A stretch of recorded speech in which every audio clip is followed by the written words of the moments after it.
everybody. I think we're starting the show. Are we starting the show now? Hi, everybody. Oh my God. Here's another show with Nugtopia, which is awesome because I really love working with these people. So I want to just first off say thanks for joining all of us for this important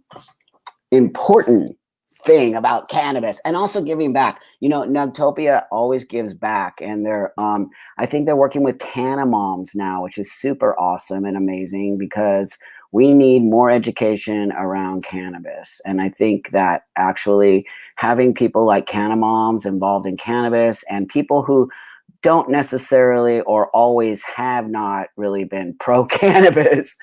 I don't know about you, but is your mom cool about cannabis? Some people's moms are not cool with cannabis. So it's super important that we start to share in knowledge. Hey, friend. So sharing in knowledge around cannabis is really one of the main reasons why I got into cannabis, because I believe education around cannabis is super important. And if we don't start educating, hey, Gabby, nice to see you, my friend. If you have any questions for me, I'm just going to be blabbing because I'm wearing my gay weed t-shirt. But I'm just going to be talking about like why I'm in cannabis, why I think cannabis is important. And honestly, if people out there don't know me or who and what kind of work I do, I'm a trans guy. So I was born female and I transitioned to live male like 25 years ago. So if you have any questions about that or any questions about why I'm into cannabis, please ask anything. So that's why. But anyway, Nugtopia asked me to come on board because last time I did this with them and it was so great. We had a really great turnout. And, you know, I'm all about, again, like I said, giving back. And so I have my own cannabis company called Pride Wellness. And it's a cannabis company I started about 4 or 5 years ago, specifically with the intention of creating space for the LGBTQ community within cannabis, because I didn't see that happening right away. And as you know, cannabis has grown like mad and like everyone's in cannabis now. So when I did it like 4 or 5 years ago, I saw that a lot of people were going to get left out of this equation if they didn't have, you know, the means to be in the equation. So it's expensive now to get into the cannabis world, but luckily I had gotten into it before that situation happened. And so now it's like basically billions of dollars to start your own cannabis company. But that's why I started Pride Wellness, in order to help create jobs in our community, to help create knowledge, to sort of encourage other people in the LGBT community, if they are cannabis users, to create a business or to create something around cannabis, because I want us to be deep in there, if that makes sense. I want us to have our own space in there. It's very, very important that happens. So, I think that's really why I started the company. And so if people don't know that I actually am, I'm also sober from drugs and alcohol for like 30 years or so. I lost count at this point. And so because of that, I believe that it's important for me to talk about my sobriety and the use of cannabis, because cannabis, as you know, is considered a drug, but I don't necessarily think of it that way. So for me, it's more about medication, and it's more about me being in a medicated state than it is about me just using cannabis, right? So thank you, friend. I appreciate that. You know, getting sober isn't easy. It's very hard. I had a really bad drug and alcohol problem. I had a very bad drug and alcohol problem. I was homeless. I was an addict. I was smoking crack. I mean, can you believe it? I was actually smoking crack. Gross. And I was drinking alcohol like mad. That was before my transition to live as a man. So when I was a woman, I was very unhappy with my life. I was very unhappy living in the world. But I'm going to say this.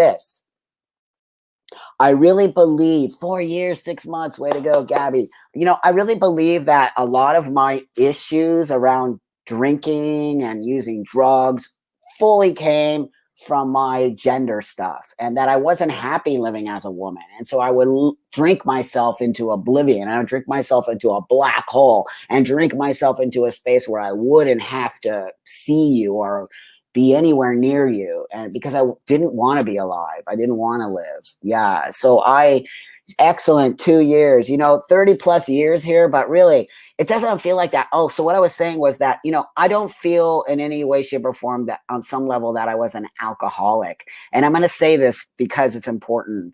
For me, all of my shit came down to my gender.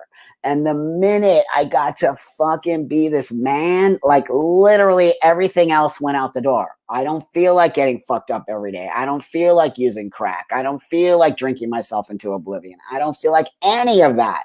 I literally love my life. Like I don't even think about it anymore. So I know my case could be considered rare on some level. But that being said, that's why I picked up cannabis. I decided that I wanted to try cannabis in my sobriety, and I wanted to do it because I was not sleeping good. I'm kind of an anxious person. My brain is always thinking. I can never shut my brain down. It's totally bizarre, but I just can't do it. So that being said, cannabis helped me fall asleep. It literally took the edge off, as opposed to me drinking a bottle of whiskey or, fucking a 6-pack of beer or whatever, just to knock myself out. So when I found cannabis for my insomnia, it was like fucking gift, man. It was a total gift. So I decided that, I'm the guy who doesn't like to pretend like nothing's happening. And I'm the guy who really likes to be honest about who I am and what I am and what I do. And then I thought to myself, I'm a 58-year-old motherfucking dude. I don't have to be telling people that I'm scared to talk about my use of cannabis. Why do I have to do that? I'm 58. And I earn my sobriety, and I earn to where I am, and I earn everything I do, and it's my space. So let me say this. I came out as a cannabis smoker in my sobriety in order to help you, people out there who are in sobriety and particularly want to try some kind of natural medication, even all the natural medications like mushrooms and things like that. Maybe those are things you want to try, but in sobriety, they tell us that we can't do that. We can't do that. But yes, you can. I'm going to disagree with that. You can use So, for example, do you use sleeping pills? Do you use pharmaceutical drugs? Do you use all those kinds of things to make you sleep or take your anxiety level off or for health purposes? But then why can't you use cannabis? I say that all the time to people. Why can't you use cannabis if you're using pharmaceutical drugs, if you're using pharmaceutical sleeping medicine? You should totally be able to use cannabis. It's all up to you, and it's all up to you and how it makes you feel, and it's all up to you and how you feel using it. And for me, I don't use pharmaceutical drugs. I don't have any desire to use that. I have no fogginess in my brain. I wake up in the morning feeling totally ready to go. Yeah. So you're right, Gabby. I have issues with NA and AA because I think that they don't sort of get us in a space of sobriety. And I don't want you to think that I'm anti-AA, because if it wasn't for AA, I wouldn't be sitting here. So AA is a huge part of my life. That being said, I think it's a great program. And that being said, I think there is one problem that I have with that program. And that is that they do not teach us to fly away. So fly away. Come here. Let me help you get better. Let me give you some medication, or let me give you some words of wisdom, or let me help you get yourself into a space. And then let me put you back into the world. I mean, that's really what I did. I got sober and I went back into the world. Everyone I'm around drinks alcohol. Some people even do drugs. I don't care. It's about me. And so here's what I kind of think about AA. I think sometimes they don't teach us, the program doesn't teach us to go back out into the real world. Because as people, we must live in the real world or we're not going to function properly. I mean, I know people who have been actually in AA for 30 plus years, and they go to meetings every day, and that's great. That works for them. But the question I always have is, don't you want to go back out into the world? And don't you want to participate?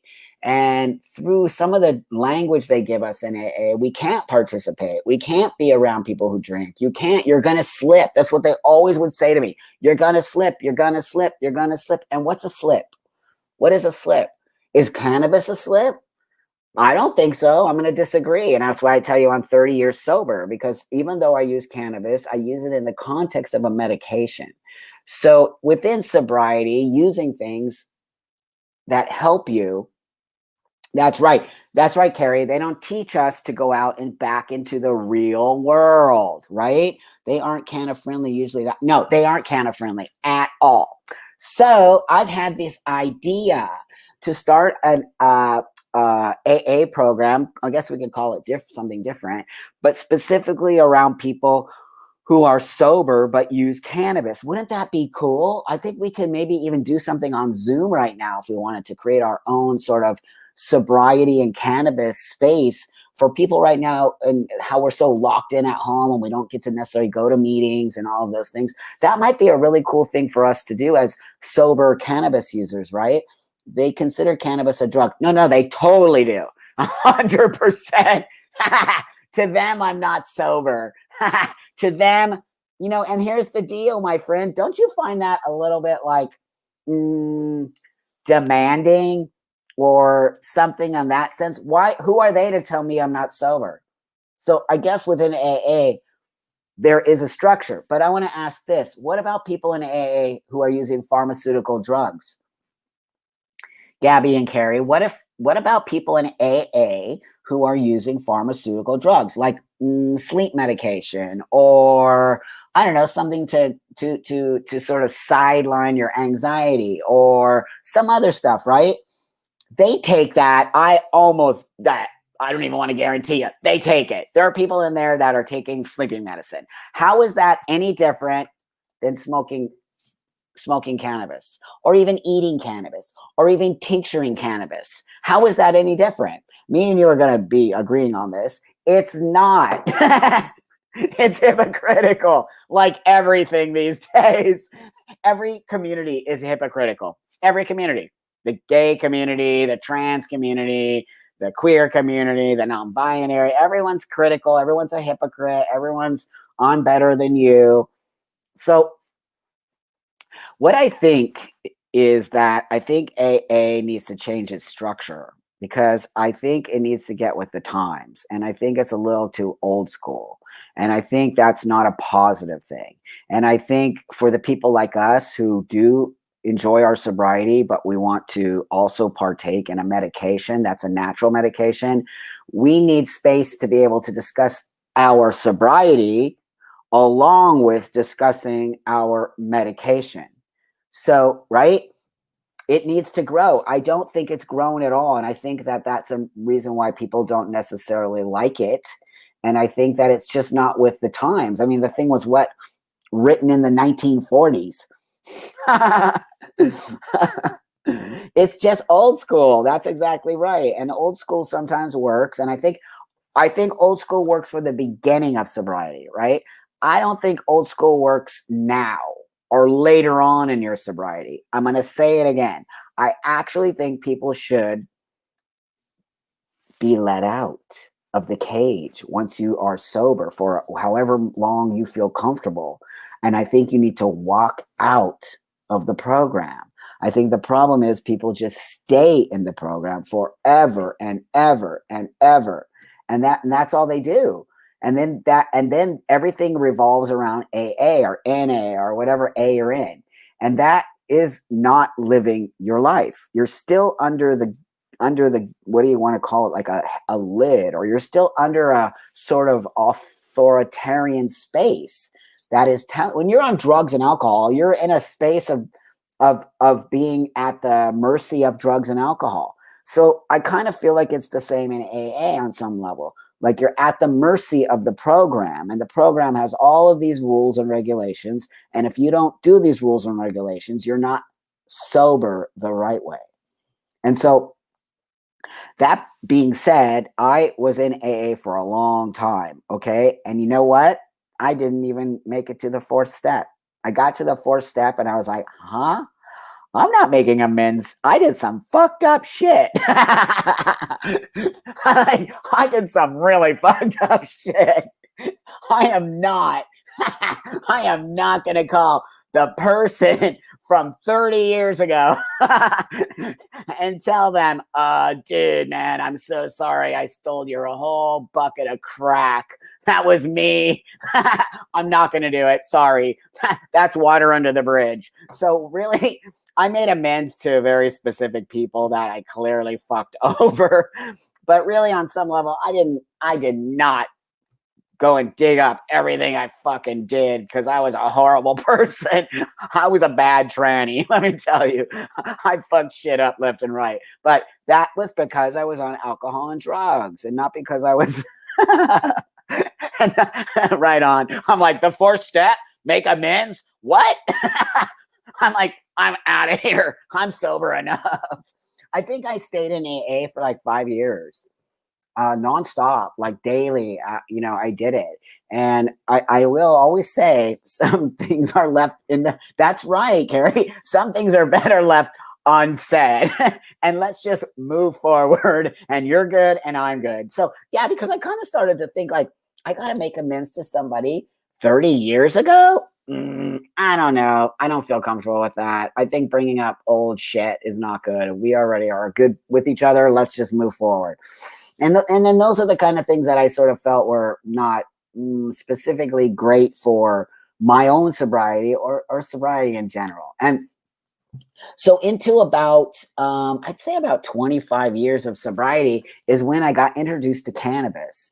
And my friend said to me, dude, you should try cannabis. And I was like, dude, I'm sober. And he's all, dude, you're taking sleeping pills. And I'm all, dude, you got me. And I was like, you're right. I'm taking sleeping pills and they are drugs. And I wake up every morning like, literally, I wake up like this. Fuck, I can't see. I hate life. I'm like, I need 75 cups of coffee. Like every day I wake up like that, just out of it. And so I said, what do I have to lose? And I don't have anything to lose. I'm going to try cannabis. I was scared because I was 25 or so years of sobriety, and I was fucking scared. And I was like, shit, am I just totally throwing my sobriety out the window right now? My sobriety means a lot to me. Just because I was such a fuck up. But sobriety means a lot to me. And so I didn't want to mess that up somehow. But I did it. I smoked the cannabis and I slept like a goddamn bear in hibernation. And for somebody who has insomnia, that is gold. Gold. And I was hooked on it after. I don't mean hooked, but you know what I mean? Hooked on it. Like I was like, what is this stuff? How come I can't use it, but I can use sleeping pills? And that's when I did start to question, what is sobriety, right? Hate sleeping pills, don't work. Yeah, I don't like them. What is sobriety? And don't you think everybody's sobriety is different? And what's sober for you doesn't necessarily mean it's my sobriety. It's like anything in life, how you work your life, what works for you in eating food might not work for me, and vice versa. I might have allergies to that. You might, I might not definitely do well on that kind of food. So this idea that we're all sort of like able to say this will work for you because it works for me is not true. And it's the same with sobriety. What works for you in your sobriety might not work for me. What works for you in sex might not work for me. What works for you in cannabis, right? We don't have these conversations. We aren't the same. I don't care if we're all fucking trannies. We're not the same trannies. We're all different trannies. I don't care if we're gay. We're not the same gay people. We're not the same all cannabis users are different. They come from every walk of life, every color, every size, every type, everything. It's the same with life. So when we put this sort of idea of sobriety on all of us in the same context, it ain't going to work. I'm telling you, AA is a brilliant program. Genius. They created something genius, but I think it's out of date. And I think we need to be able to incorporate cannabis or CBD within our sobriety. We need to change the way people look at, yes, exactly, about addiction, because addiction could be many things, right? I have an addiction to chocolate. I actually do. I'm a total addict. I have addict behavior, 100%. Once I find something I like these new drinks, So I'm just like, oh my God, every day I have to drink these drinks until I get sick and bored of the drink. But that's my personality. My personality is totally an addict. But you're right. We need to talk about this, and we need to talk about it in the context of cannabis. So if you are an addict, I totally understand why you would be nervous to use cannabis, because we have years and years and years and years and centuries of being told that cannabis is bad, that it is a drug, that it will take you out, that you'll be addicted, that you'll turn into the devil, you'll grow horns. I mean, what? All kinds of crazy shit that they say about cannabis, right? I don't say sober. I say clean from opiates. Yeah, there you go. I stopped really kind of saying sober too. I think because sober doesn't really work for me anymore. I'm not sober, right? I don't use alcohol or drugs. That's usually what I say now. For 30 years, I haven't used drugs or alcohol. So I don't consider this drugs. I even don't consider things like mushrooms or not pharmaceutical, sorry, or things that are natural from the earth that alter your state of being, right? That was my addiction. This is my medicine. Right on. Excellent. See this land. We need to hook up after this, because I'm telling you, if we could create something out there in the sober world for people like us who want to actually celebrate the fact that we stopped using the things that took us out, and we can actually incorporate something so beautiful as cannabis into our diet and into our life, I think we as users owe it. We owe it to the people out there, because there's people out there suffering with they're like secretly smoking. You know what I mean? They're secretly smoking their vape or their thing, and they don't tell anybody because they're nervous that their sobriety could be jeopardized from it. So I think people like you, me, you, and you could actually create a space that would welcome people to come in and say, you know, you can be sober, or you could be, you know, off of what you're using and use cannabis. And we're here to talk about it, and we're here to help you. Green Hat Gals. Oh, okay. You can find me in Green. Is that on Facebook? Could you send me a DM on Facebook or Twitter? One of my social media things. Twitter, I'm Buck Angel on Instagram, Buck Angel on Twitter, and Facebook somewhere on here. I don't know, Buck Angel Official or something like that. But I think it would be cool. We could even do it in a Facebook sort of closed event live, something to that effect, and invite people. I think Zoom might be better, so we can like maybe see people. I don't know. Let's talk about it. But I really do think it's important that we have the conversations around, you know, the usage of cannabis within our own. There's a lot of people who are using cannabis now who are sober, who are stopping using what they were addicted to prior, and really creating this whole new space of using cannabis in sobriety. And so we have to break through. And I think people like us have a lot of knowledge because we have actual lived experience. Again, I've been using cannabis now for 5+ years without any problems. I'm not out there getting messed up on anything. I'm just like here doing my thing and focusing and actually succeeding in life while I use cannabis. When I used drugs and alcohol, I was not a success. I was a loser, and I was homeless. I was actually homeless, smoking crack, living on a bench, prostituting to get my money for my crack. I remember I think a rock of crack back in the day was $20. $20, yeah, because then I would do the dirty deed on Santa Monica Boulevard for $20 so that I could just buy a rock.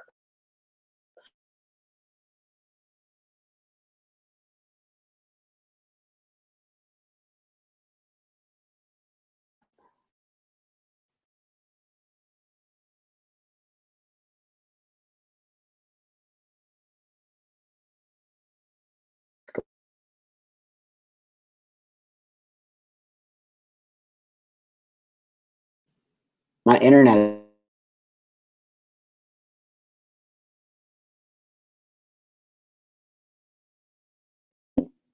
Sorry, you guys, my internet. I swear to God, I paid the bill. I swear to God, I paid the bill. So what's Warriors? Warriors must be like maybe it's a space where people are using cannabis within the Narcotics Anonymous. Maybe.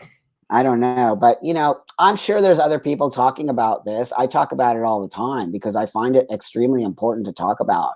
I mean, people who haven't seen me in many years come over and outside we're social distancing and I have a joint and they're like, and I'm like, oh yeah, dude, I use cannabis. It's medicine. Okay, great. And thank you.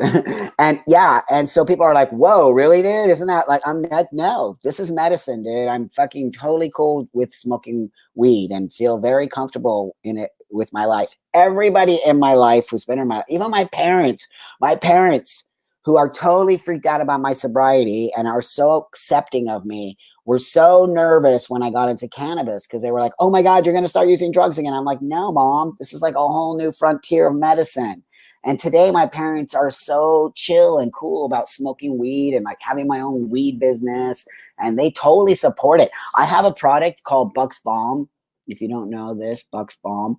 I created this product like 3 or 4 years ago. It's clearly a bomb with CBD in it. So this stuff is amazing. I totally make it. It's awesome. And it totally works. And I give it to everybody. And I finally got my mom, my 80-year-old mom, to use Buck's Balm. And she totally was like, every time I go to Palm Springs now, she's always like, can you bring me more of that Buck's Balm? And I'm like, I got my mom hooked on CBD. So no, because it works. So not only cannabis, not only the cannabis plant, but let's talk about hemp or CBD and how important that has become within our industry and how important that is for pain relief and how important that is because it's not only a pain reliever. CBD also interacts with our own system because we already have those receptors. So it is an actual healing product. Do you hear me out there? It's an actual healing. I'm not just taking Advil, right? Awesome. I don't just take Advil because I have a backache or that. I rub this on whenever, in fact, almost daily I do. I also use it at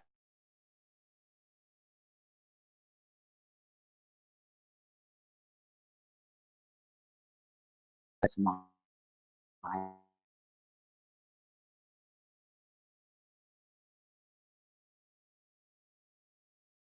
why it's doing that, you guys. Maybe someone else is using it. It seems like it's dying out. Huh.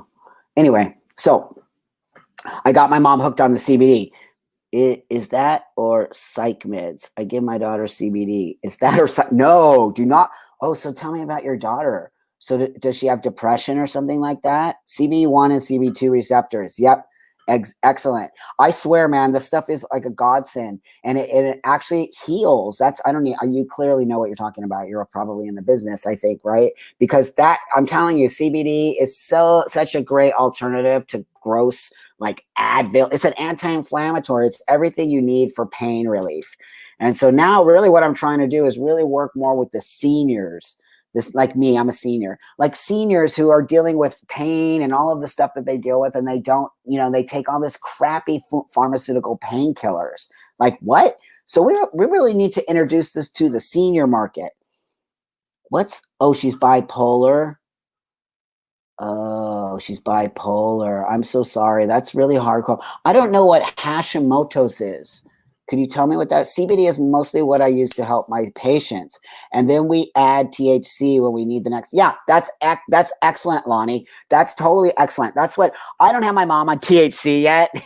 Did you hear what I said? Yet, but I really want to. No, I'm a hairdresser. No, I just love the plant. Oh, right on. Excellent. So really, I think introducing it to the elders in our communities and just old people who are, I go to Palm Springs a lot. It's where my parents live. And as you might or might not know, there's a large contingent of seniors out there and a large contingent of senior LGBT.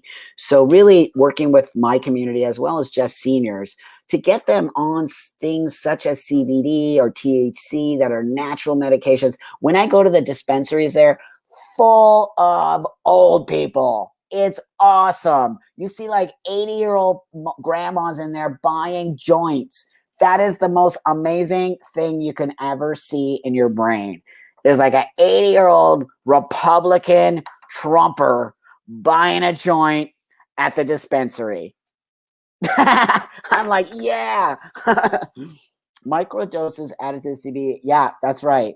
It's a thyroid disorder affect. Okay, it's a thyroid disorder affects mood, sleep. Oh no, that sounds totally insane. So does the CBD help with that, or do you give them also THC? So yeah, it's all about the microdose. Totally.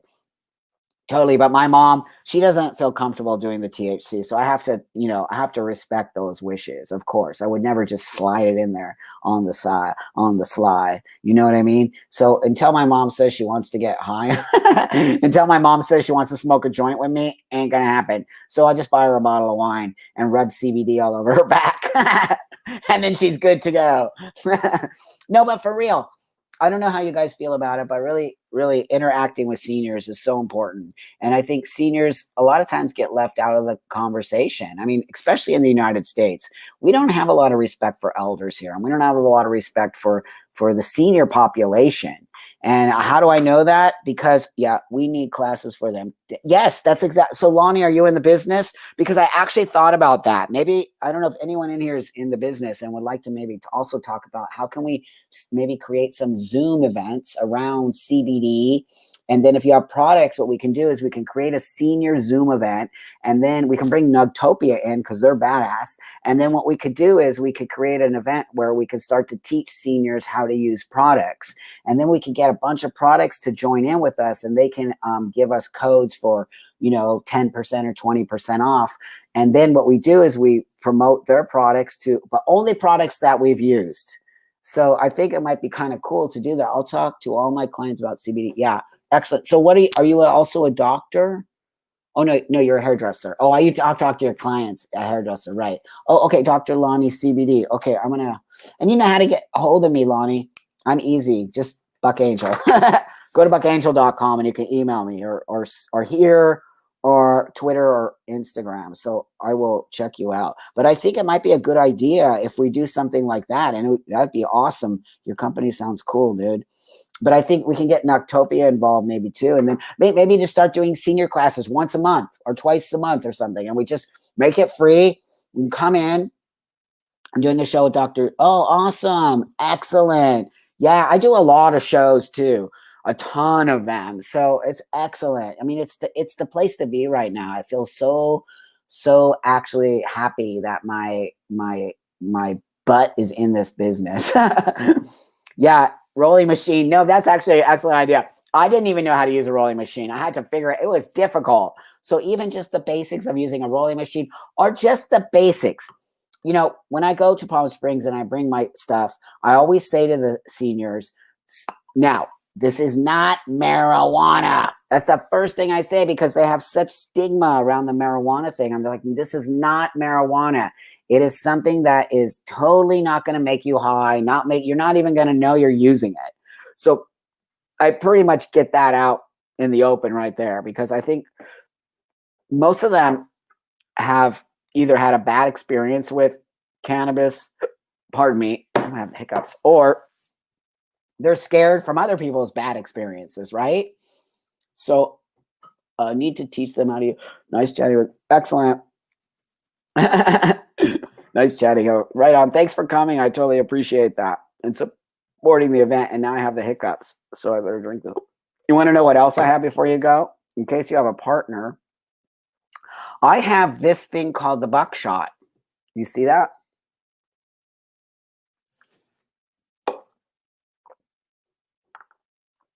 This is Buckshot with CBD. It's the, I don't know, can you see the CBD? Where is it? There it is. This is the first all-natural erection drink in the cannabis market. And it's the first one with CBD in it. And it works. I can't keep it in stock because men like that. And anyone with a penis, really, because not all men have penises, right? So whatever that is. And so this right here has been a huge, big seller for me. Why? Because I believe in sex and cannabis. And I brought those two things together. And talking about sex and I mean, I don't know if you use cannabis during sex or if you've tried it or if it's something. I think it's one of the best things for sex. I think it literally lowers your sort of inhibitions on some level. It makes you feel more open to trying things. It makes you feel less like you're so like connected to your body when you're not necessarily smoking, and it releases that connection and enables you to sort of just open yourself up, you know what I'm talking about, to the world and enjoy a nice space with somebody else. You know, I do encourage people sometimes to try cannabis with sex because it does help to find that space. So if that's something that you are interested in learning about, you can reach out to me and I can also send you lots of articles. But here's what I'm going to say to the people out there who've never tried cannabis, who want to try cannabis. There's a thing called microdosing. Find somebody who's very versed in microdosing. Find somebody who is versed in using cannabis. Find somebody you feel safe with. Don't do a shit ton of it. Don't go smoke a whole joint your first time. Smoke a hit of it or learn from somebody about microdosing. Because when you go the first time and you blow your wad in the very first time, you could have a horrible experience. And that horrible experience can come back to you and make you never want to use cannabis again. How do I know that? Because it happened to me. And how do I know that? Because it happens to a lot of people. They don't slow down when they're using the cannabis and they think they need to do a whole bunch. It's the same with edibles. Oh my God. Be careful out there. Now that this is legal, we can get so much stuff on the market. It's crazy. But you better learn how to use it before you just jump into it.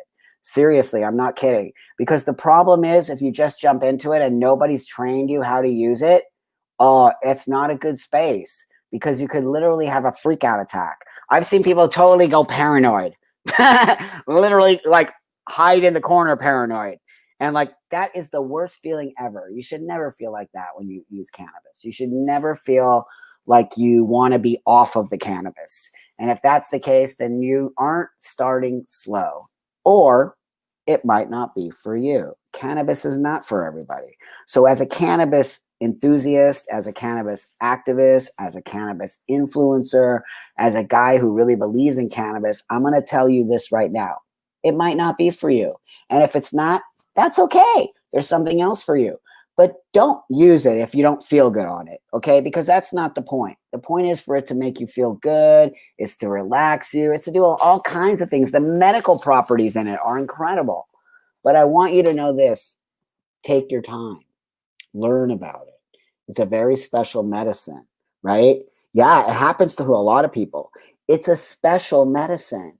We have been gifted this from the universe, and we've been gifted this in a way that I somehow can't even believe it. I'm 58 years old. I remember when weed was totally illegal back in the day, and we used to totally go downtown LA and buy bags of it, and like, oh, it was like illegal. And today, like the fact that we get to live in a world where cannabis is legal, it's a phenomenal thing, kids.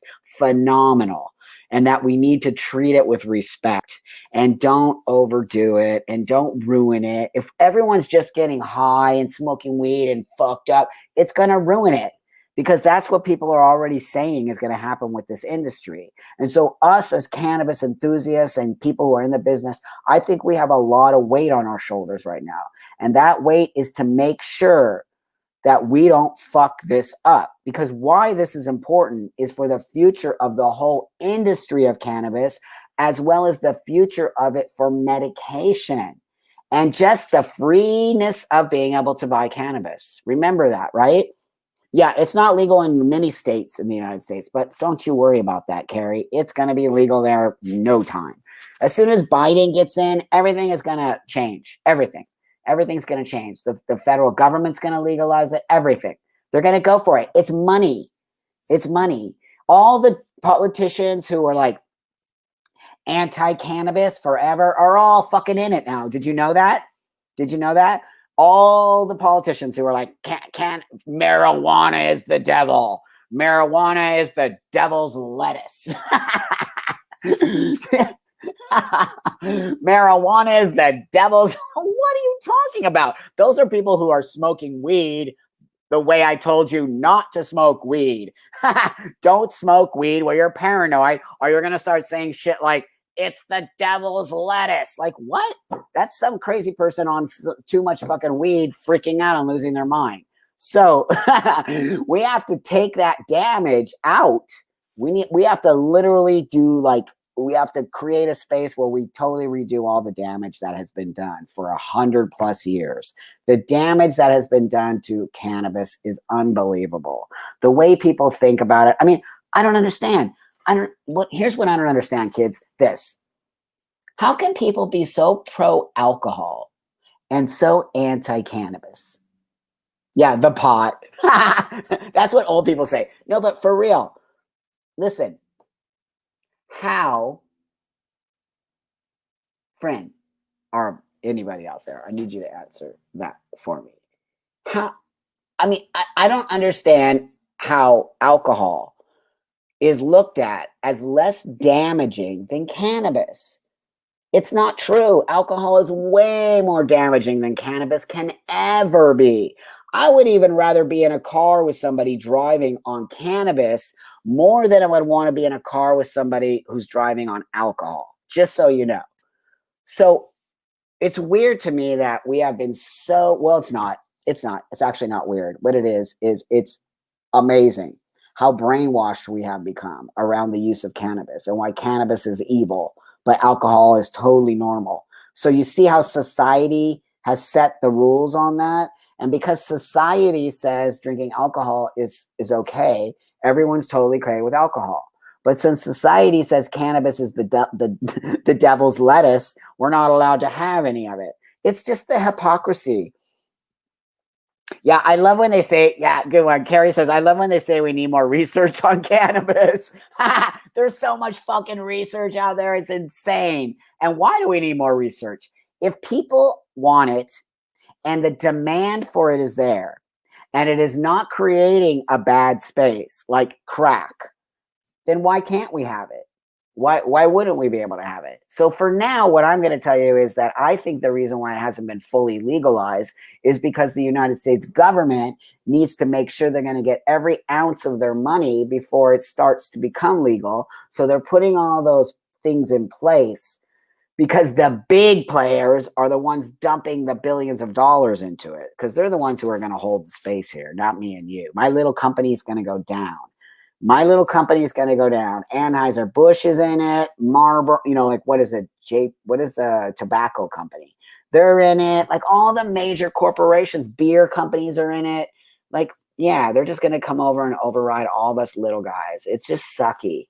We're the ones building the platform. We're the ones doing these live shows. We're the ones giving back to the community. And then all of these gigantic corporations are going to come in here and override all of our hard work, which is what always happens, just so you know. So I come back with name Philip Morris. Yeah, Philip Morris. That's the name that I was looking for. Who died using cannabis? Someone actually, well, I don't know if it was the actual cannabis, was it? But people could die using cannabis. Maybe they crashed their car, or maybe I don't think anyone has ever OD'd on cannabis. I think that they said that's impossible. From some of the studies I read, I think that they said that's impossible to OD on cannabis. I don't think that that's true. But I do think that we have a huge amount of stigma here. And I do think that we need to work on getting rid of the stigma in order to create a better industry. Okay? Because our industry is also, no, I say name one person. Yeah, I see. Yeah. Nope. Nobody ever has. They don't have anybody. Nobody's ever died from ODing on cannabis because it's not possible. Your body can't actually OD on the cannabis. So yeah, it was the bail that fell. Lonnie, I think you're right, dude. It was totally. It was something else. What I said, did he crash his car? It wasn't the actual cannabis. Now, crack cocaine you can die from. Alcohol you can die from. Even pharmaceutical drugs you could die from. Look at opioid, right? Opiates. I mean, what is that shit they were giving everybody? That pharmaceutical drug. What was it they were giving for pain? Oxy. You know, my dad went in to have surgery, a minor surgery. I mean, I don't think it was super bad. When he got out of the hospital, the doctor wrote scripts for him for medication. Like, you know, I think he had to take antibiotics and he had to take something else. And then they gave him a painkiller. So he went to fill his prescription and he comes home and he goes, wow, they gave me this big bottle of some kind of painkiller. And I grabbed it from his hand. I said, what is this, Dad? Let me look at this. Oxy, 80 pills plus 5 refills. Did you hear me?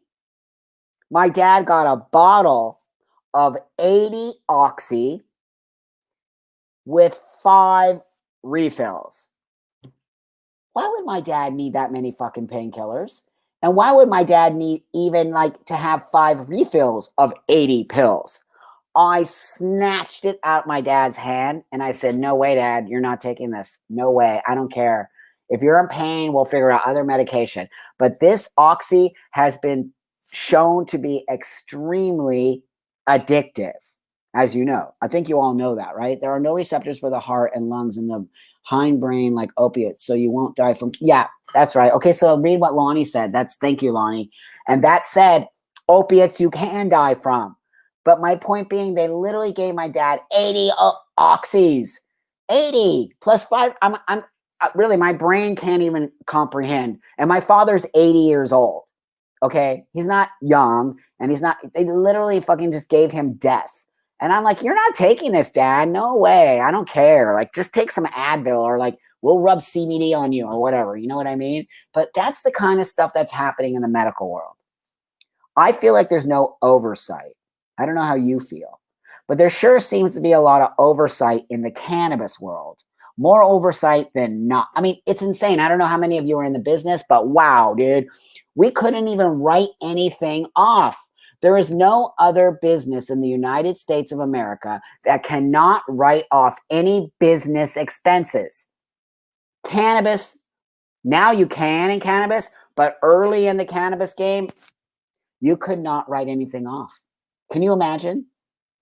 You could not write you couldn't write pencils and papers off. Anything that you use for business, like you do normal, all of us write shit off for business, for our taxes, not in cannabis. So little guys like me were getting nailed. Everything that was coming in, my money, was going right back out to taxes, even though it's not legal, and then right back out to our donations to the LGBT center. So finally, I had to realize my cannabis company is just my community service, right?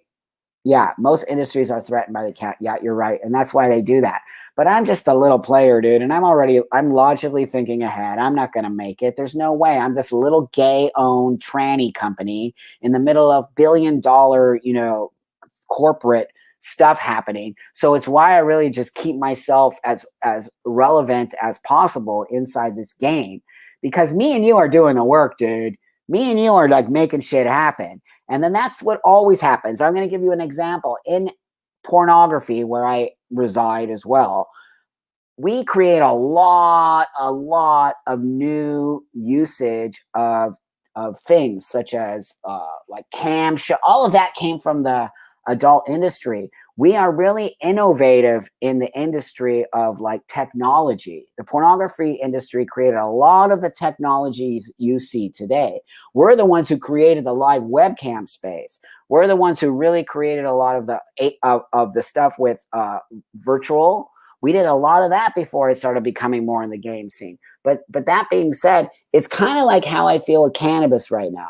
I feel like we're being used as the sort of soldiers, and we're being used to sort of push everything out, and we're being used to create the structure. And then what's going to happen is they're going to come and dump $1 billion on you and me and literally wipe us the fuck out. Wipe us out. So with that, how do you and I, as small cannabis business owners, stick together and create a powerhouse where we cannot get blown out of the water, because your business is as important as my business. We are on the front fucking lines right now, and people who are on the front lines always get pushed aside.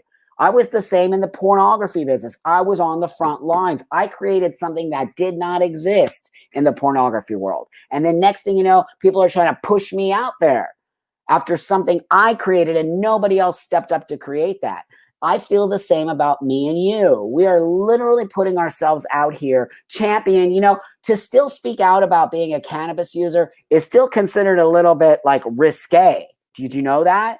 If you look at it, there's not a lot of personalities or famous people being open about their cannabis usage. That says to me that there's still a stigma around it. So what's happening with me and you is we're the ones stepping up and screaming about legalizing weed, about creating space, about educating, using all of our time and energy to do this.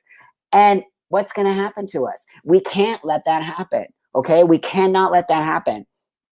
Beware of unbridled corporate interests. We need to unite and work together. Yes, collect. See, I come from that space, Lonnie. I come from the LGBT space of fighting for my rights. I'm an old school tranny fighting for my sky. 30 years ago, I lost all my friends to AIDS. By the way, today is World AIDS Day.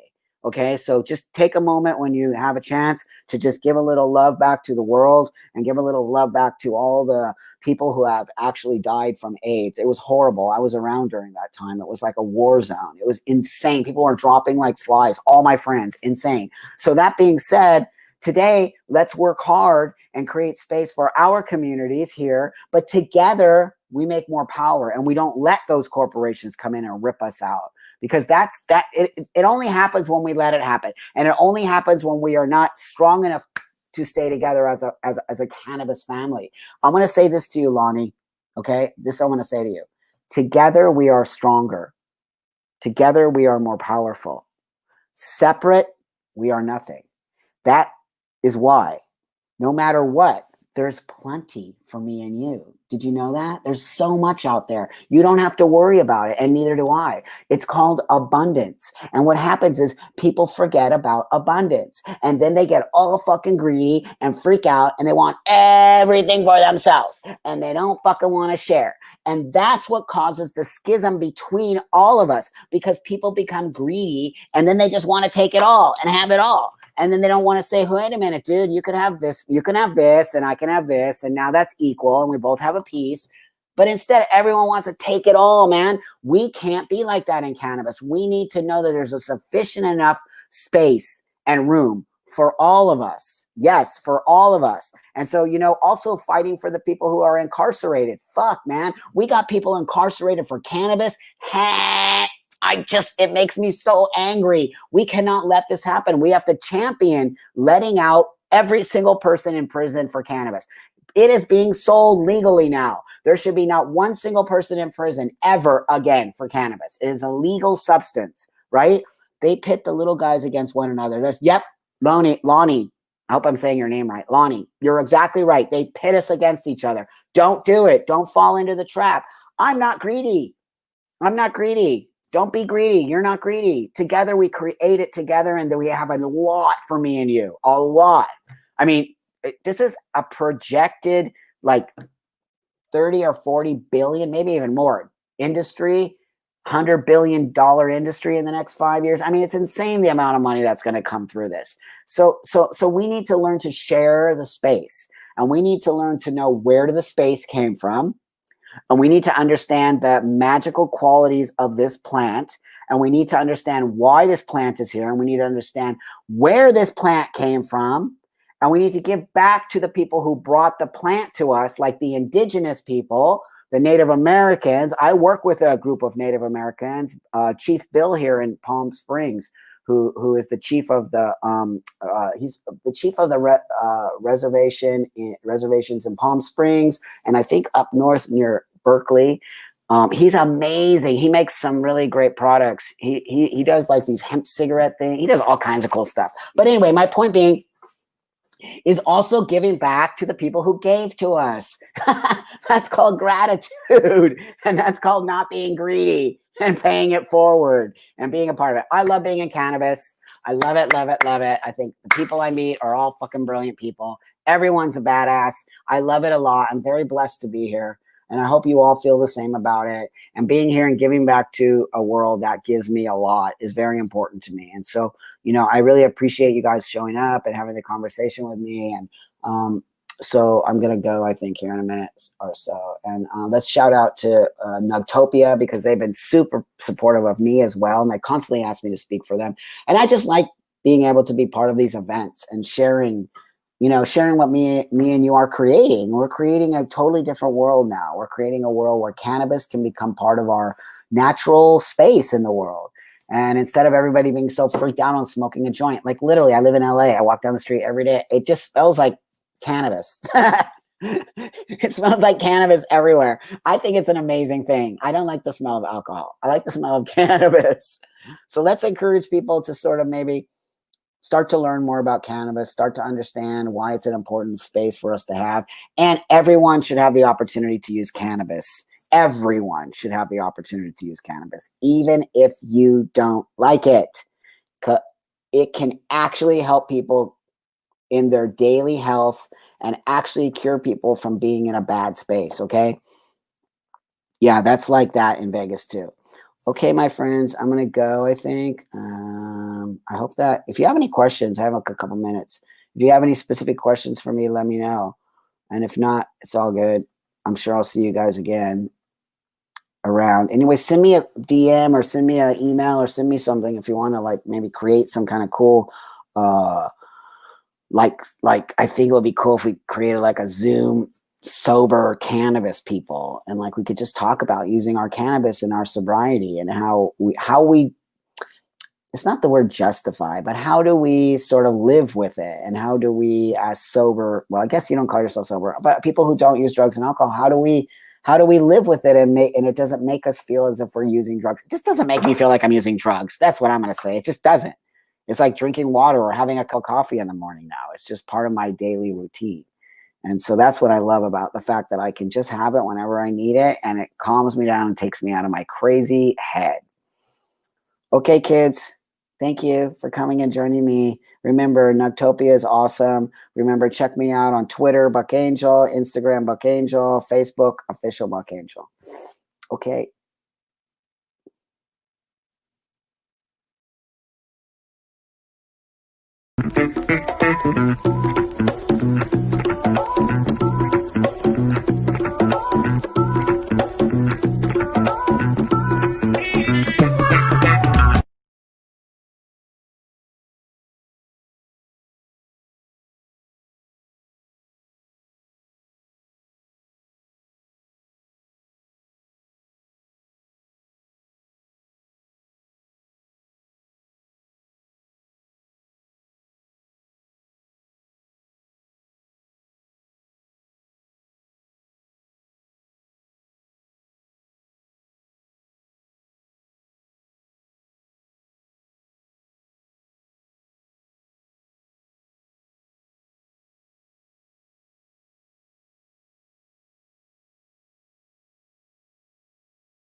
What's going on, Gabe?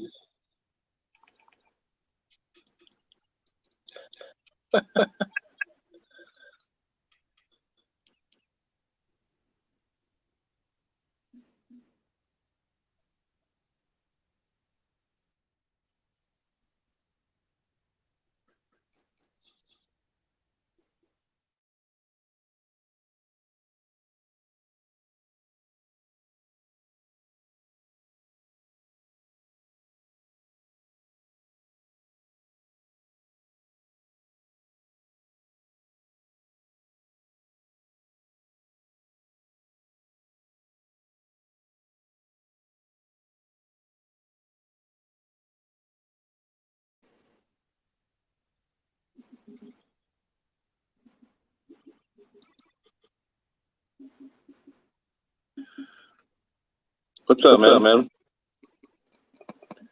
Can't seem to hear you.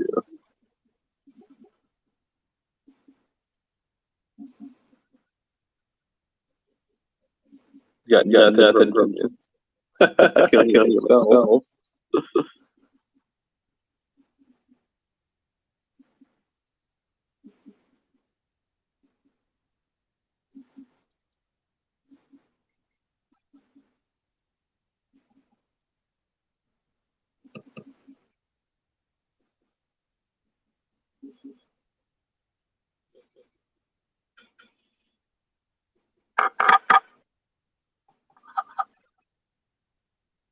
Yep. That's Gabe. Can't hear.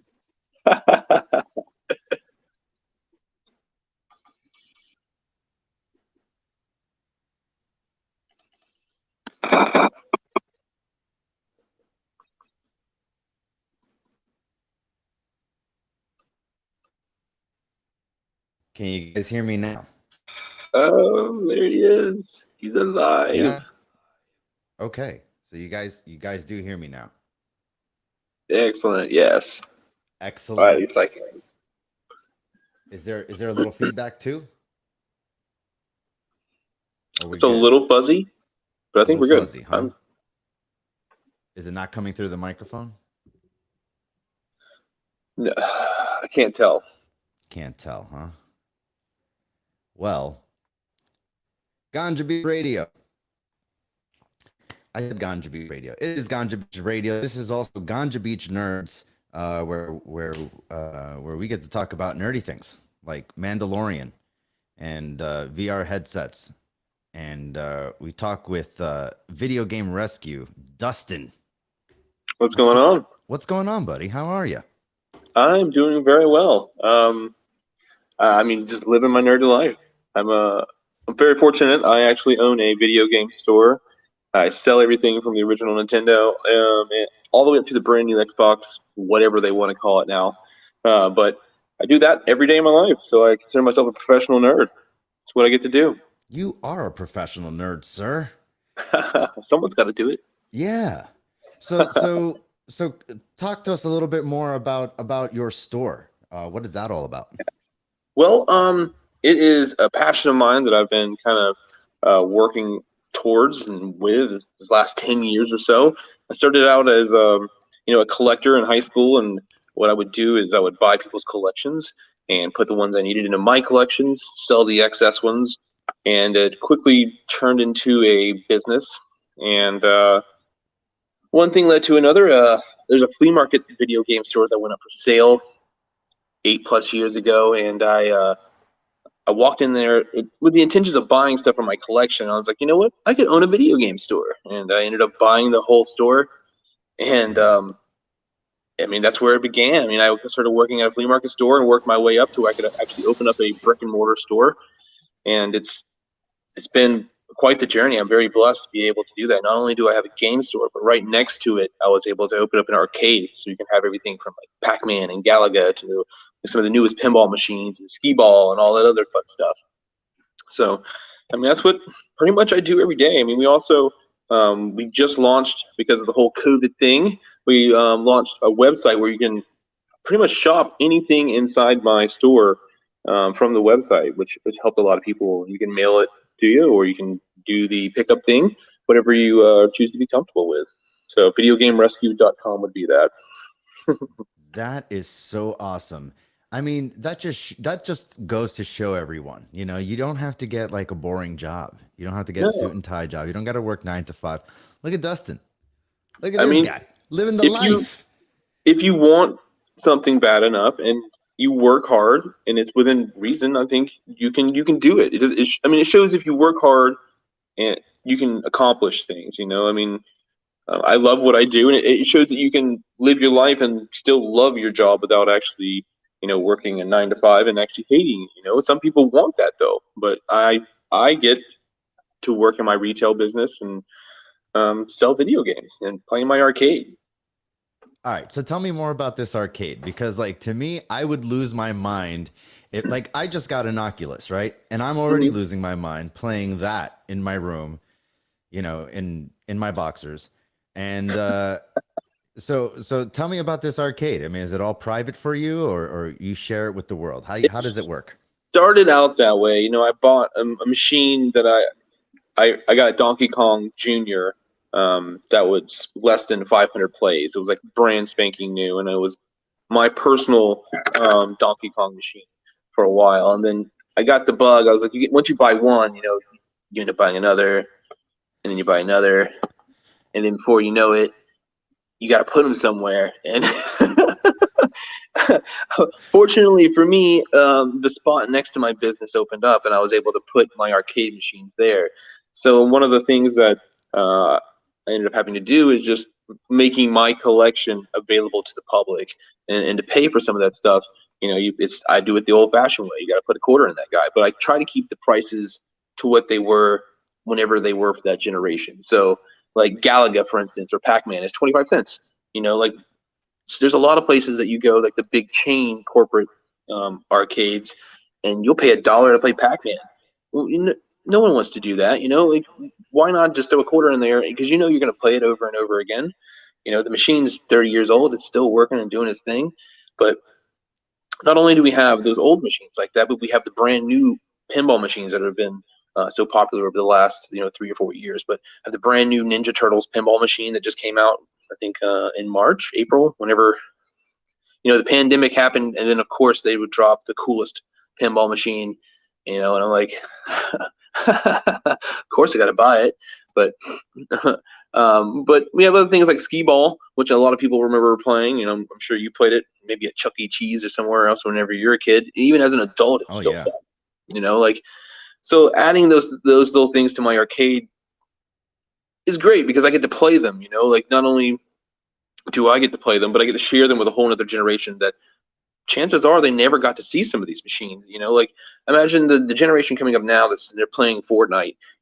Their dad is probably maybe our age. I don't know. They come inside trying to buy their kid a controller and like go next door right to the arcade and like, hey kid, this is what we used to play as a kid. And they're playing Area 51 together. It would blow a kid's mind because that they've never been exposed to something that's so drastically different. Because we grew up as gaming in a whole different social aspect. Like we were, shoulder to shoulder, playing arcades, and like this generation is sitting on a couch by themselves, yelling at whomever for shooting them at Fortnite, Right. So it's different, it's a different experience altogether. No, for sure. So out of all your arcade games, which one is your top arcade game that you love to play? You just love to do it? My Ninja Turtles arcade. I have the 4-player Ninja Turtle arcade. I just had it completely restored. It looks brand spanking new. It has brand new decals on the outside, brand new screen on it. It's got LEDs at the bottom. I went a little overboard. Yeah, man. Oh, but I'm it's my huge baby. Ninja Turtles fan. Man, I used to go to the skate skate rink every Saturday, and I would never skate. I would sit there and play Ninja Turtles the entire time I was there. And now, as an adult, it was the second machine that I went out and bought. And I think I found it in Knoxville, Tennessee, or no, it was Nashville. Found it in Nashville. I found it and I was like, man, I don't know who owns this machine, but I'm taking it home. I don't want to steal it. Like, somebody needs to take my money for this thing. Ended up arranging a really cool deal with somebody, and we ended up shipping back here to Jacksonville. And I kept it for a while, and it was all original. And I eventually went through my community. We raised some money and we restored the whole thing. It got brand new stickers. All the arcade joysticks were refurbished. It's like a brand new machine. So another generation, like I was saying, is going to get to play this machine that would never have gotten to play that. It's not a game that you can easily replicate. Like you can have some of those games on emulators and try to play it, but it never feels the same as standing right next to somebody with a joystick and tapping and playing. For sure. There's a whole level of social gaming that just isn't around. I'm glad that I can. I'm glad that I can give that to another generation. I think that's probably one of the funnest things about my job. So Michelangelo, Donatello, Raphael, and Leonardo. Which one was your favorite? Oh man, Michelangelo probably was my favorite, just because of like the how goofy he was, But Ralph being all serious, it's kind of like as an adult, I'm more connect with him, like work hard, do your thing, But You're right. as a kid, I'm like, party on, eat pizza, Of course. So tell me about your toy collection. Like you have this Oh, massive adult playhouse I do. of toys. Explain So, that to me. What is that like? um, well, one of the things whenever I was designing my game store is I went to a lot of other game stores and kind of figured out what everybody else was doing, and I walked around. It all felt kind of clinical, I mean, there's some posters here and maybe a decoration there, and I was like, why not have some of the fun things that we remember as a kid everywhere? So why not put my toy collection here, and where people can see it? A lot of people's let's be honest, a lot of adults aren't willing to put their toys out and let people see them, but I am. And where else better to put them than my game store, because people get to see them. So what started happening is I kind of I have a border around my entire store, and I basically decorated the entire store with my toy collection. You have everything from your 80s Hulk Hogan action figure to your GI Joes that may be here and there, or limited edition figures that you might have. Can you light that for me, please? I appreciate it. I noticed you were medicating too, so I had one rolled up prepared. I didn't know if I was going to be able to do that on the air, but I'm going to be joining you here in a moment. I mean, But I'm not sure if we're supposed to do it on the air either, but I won't tell if you won't tell. I won't tell. I won't tell. So what ended up happening is, I put my toys around, and people started bringing in some of their favorite toys, or they would donate things to me, or like it would be my birthday weekend or video game rescues weekend, and people would drop off toys and be like, hey, this is a cool toy I heard you talk about that you wanted one time, or like this is my favorite toy, and I started decorating the store. And there's toys everywhere in my and throughout my, not only my game store but the arcade itself, and it's kind of spilled into my personal office as well. So Okay, and home. what kind of toys are we talking about? Like we're talking more like action figures, Funkos, you know, what you got? Okay, so a little bit of everything. The main stuff that I collected whenever I was a kid was GI Joes and wrestling figures. So I have a lot of those around. I'm a big classic wrestling, like Hulk Hogan and like Macho Man and stuff like that. So I have a lot of those toys kind of sitting Undertaker. around. Yes, I have like a 12-inch Ultimate Warrior figure. That's probably one of my favorite ones.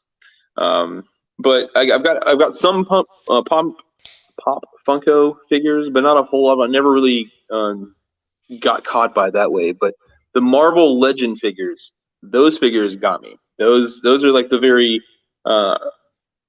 the nicer, bigger Marvel figures is probably the better way to put it. Instead of being like the smaller figures. Remember, as a kid, you probably get a Right. full size figure with more articulation to the figures themselves. Yeah, like There's a lot of those around, but they shoot a lot of stuff from missiles 80s and 90s, and a lot of video game themed figures, like the dinosaurs from Primal Rage. I have a lot of those action figures. I've got the Ninja Turtle van in the box, up for display. But I also I'm a big collector of. I'm sorry, somebody else was trying to make me laugh. Okay. And they share with the rest of the succeeded. class. I passed my joint, and they're trying not to cough and die while I'm sitting here talking to you on the air, and they're succeeding keeping themselves, but I think they might die. Amateur. But We'll rip on him about it later. yeah, totally. I love video game memorabilia, particularly Nintendo stuff. So some of the odd and end stuff that I've found over the years, like I have wind chimes that used to be able to paint, but they were all Nintendo characters. So you'll have a Mario and little Chirp Chirps and the Bowser and everything. But I also have like a T-shirt iron-on kits that you could only get at Kmart in the early '90s that were different Mario characters and stuff like that. But a display for people to see because it's not something that not everyone's going to see or never even knew was there. It's You're like a historian. kind of, yeah, man. I want. There's a whole culture behind video games and being a nerd Absolutely. that is out there, and if someone doesn't save it, and prepare it for the next generation, a lot of it's going to be lost. Like, my tagline for my business is bring an old friend back to life, and Nice. I really feel that being able to bring some of these games back to life, not only by repairing some of the old Nintendo games, which I don't know if you knew or not, but a lot of NES and Super NES games had batteries in them. That's how they saved your games. So like little watch batteries. I did So not know that. yeah, so after 30 years, you have something that's not really going to be working very well anymore at all. So we open up those cartridges and we fix those batteries and put them back out there in the world for another generation to play. Wow, man, that's cool. What was like your favorite like Nintendo game growing up? Nintendo game. Oh, Super Mario 3 for sure. I have that Really? that tattooed Okay. right there. Look at that. That's awesome. Yep, that was the first. My whole sleeve here is all Nintendo. Oh, that's badass. But the first one I got was the Mario 3 of him doing the liftoff, which was always my favorite. To this day, I could still play that game for hours and hours because there's tons of levels to it and little tricks and stuff you can find over the years. It's fun. So I it's kind of funny. I was looking at the notes, like the things I need to be asking you, and I was looking at my rolling tray.